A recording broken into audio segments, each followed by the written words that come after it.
Hi. Today we're going to look at Professional Photography Semester A's Unit Activity 1, which is titled Basic Manipulation and Printing of Images. So here we go. All right, so in this activity you're going to produce images for a magazine. That's super important. The knowledge you're going to use the knowledge that you've gained so far. It's fantastic. You're also going to print those images. All right, so that's our overview, and let's go through each step.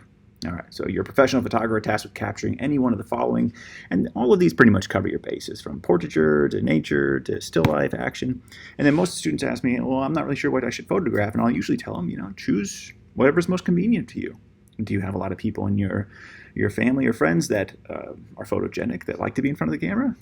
Perfect. Portraiture. Are you an athlete and you're always on the field? Sports is a good one. Do you live downtown in an urban environment? You're around a lot of buildings and different things? Architecture. But more importantly, just choose the one that you think is the most interesting and go to that, because we really want you to start exploring developing your photographic eye. Okay, so for our purposes, I chose nature. So here are my nature photos. Ooh, nice. Oh, wow, yeah. Good photos, right? Okay, so the images will be printed in a magazine with page size A4. And I know you're going, what is A4? I'll explain that. And you have to have at least one single page image and a double page image. And you're like, what's a double page image? I'll explain that too. But for that, I'm going to actually include something here for you, and it is this. A standard sheet of 8.5 is 8.5 by 11. Now that's like this thing here. That same sheet of paper you've been given your entire life, and you think about, when you think about a sheet of paper, guaranteed it's 8.5 by 11. Super, super standard. But for magazines, a common size is A4. And A4 is a little bit different. If a normal sheet is 8.5, it's 8.25, which means it's a little bit not as wide. And it's 11.75 high, whereas in a standard it's 11. So it's a little bit taller. So it's a little taller and a little not as wide as a sheet of paper that you'd be accustomed to. And that's a pretty standard magazine page size, which we call A4. So that's what that means. And that's the size. Now, a single sheet of paper, and for our purposes today, I'm going to be using Photoshop. And so for our purposes, this is a single sheet of paper. And that is the single page image. That one right there. The double page really just means two of these side by side, and it looks like that. And we call that a spread, is when you have two sheets side by side, and the size of that is 16.5 by 11.75. And you're going, 16.5, where are you getting these numbers from? Well, if you were to take two of these sheets of paper and put them side by side, it is 8.25 plus 8.25, and that equals 16.5. The height doesn't change, right? Because I'm only just changing the width. So 16.5 by 11.75. So what you need to do is you need to create two documents. One is 8.25 by 11.75, and the other one is 16.5 by 11.75. And I dropped this little guideline here just to show you where the center of the document was. And what this is this. It is, let's say that one, a spread. Like a magazine, when you open the pages, you can see two pages at the same time. That is a spread, or a double page, okay? Whereas in like this one here, also a spread, but this photo is just a single page photo.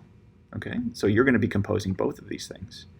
So I'm using Photoshop. You can use any image editing tool that you like. A couple that are really, really nice online are called Pixlr.com, and there's another one called GIMP.com. Adobe is great too, and you can explore that one if you have it available. The nice thing about Pixlr is that it is cloud-based and free, meaning there's nothing for you to download. You can do it all on the website.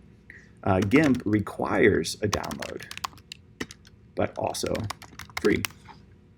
Okay, so I like this one. That's a good one. Also, if you use phone apps, there's a lot of phone apps that work just like this that can do exactly what you need to do for this assignment.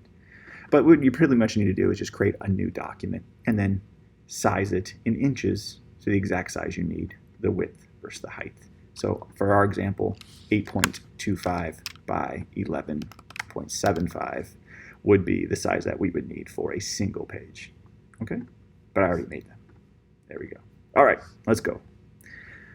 We already know what that is. All right, so we're going to perform the entire process, produce two photographs, transferring them, meaning we're going to take them from the camera onto the computer and save the images to the computer, which that's exactly what we did. If we have them on the computer here, there's lots of ways to get them onto the computer, emailing them to yourselves, if you're using a camera, sometimes you can take the SD card out and put it in the computer and get them off that way. So we're going to transfer them and put them on the computer, which we already did.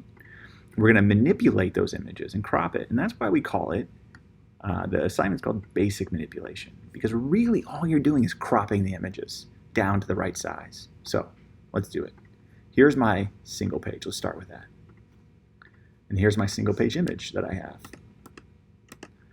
Okay, now I'm going to drag this over here and put it in here, and I'm going to resize it. Now what I'm not going to do is I'm not going to stretch it to fit.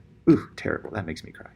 I'm just going to resize it just like this, and you can see that there's a little bit extra. Do you see that up here?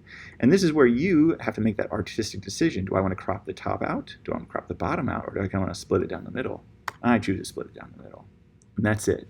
Saving out this assignment, printing it, is exactly what it is, and you fulfilled the assignment requirements. It's pretty basic. Now, there's a part where it gets a little complicated. We'll get to that. Here's my double page, and there's my double page image. Let's bring it in. Same thing. I'm going to not stretch it. Don't do this. Terrible. Ugh. I'm going to stretch it just like that. And you're going to see that there's actually going to be a lot more extra. And I get, again, make that decision. Do I want to crop the left? Do I want to crop the right? Or do I want to split it down the middle? Which do I want to do? Gosh, I kind of like this over here. I like having these trees in here like that come out like that. If you kind of do this, can you kind of lose that a little bit? I guess it's okay. I mean, if you go like this far, you lose it entirely. So I want to keep it in here. So I think I'm going to do down the middle, because I like a little bit of that white over there too. I think that's kind of cool. It balances out itself nicely. All right, so there. Now, you're going, well, that's incredibly simple. Well, that was incredibly simple, but here's where it's not as simple. What if this was the photograph I had to use for this? Well, I have a problem here, which I think you can probably tell right away. There's a lot of extra space on either side, and I can't do this, because again, what does that do? That makes me cry, and we don't want that, because that looks, what we call in the business, terrible. So what we need to do is we need to resize this, and I'm gonna make it bigger. Now, here's the thing. If I keep making it bigger and bigger and bigger to cover up this page,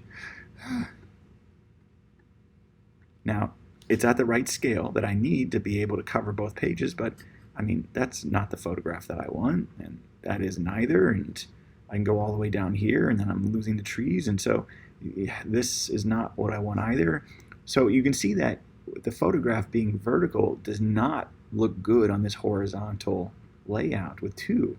So you got to really think about, and a photographer would want to know on the front end, what is the photograph going to be used for? If I'm working for a magazine, I'd probably ask, is it going to be on a single page, or is it going to be on a spread? Because if it's a single page, I'm going to compose it like that. And if I know it's going to be for a spread, I'd compose it like that. So if I go over here to this one, and let's say I only had this one to work with. Oh, come on now. Well, I'm cropping some big parts of this photo out, which I don't want to have to do. You know, that's fine, you know, but it doesn't have the same feel when I have to get rid of so much. So this is what you're going to need to do. Take a photograph that fits a vertical layout, and then take another photograph that fits a horizontal layout for your 1-page and your 2-page. Crop them down, and then you're gonna print them out.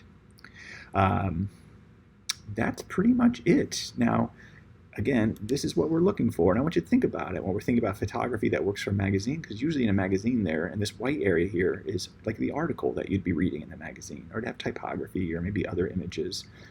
And then this would be the spread if I were to crop this image down to a single page versus a spread. So some photos do work fine. This would be an example of photos that don't really work well for having to go to the other orientation, okay? So one more time. A spread image, the photo is extended out horizontally versus a single page image, which is extended out vertically. And so this is how it would be like if done in the real world. Okay, so I hope that explains exactly what you're doing for this assignment, and then let us know if you have any questions. Take care.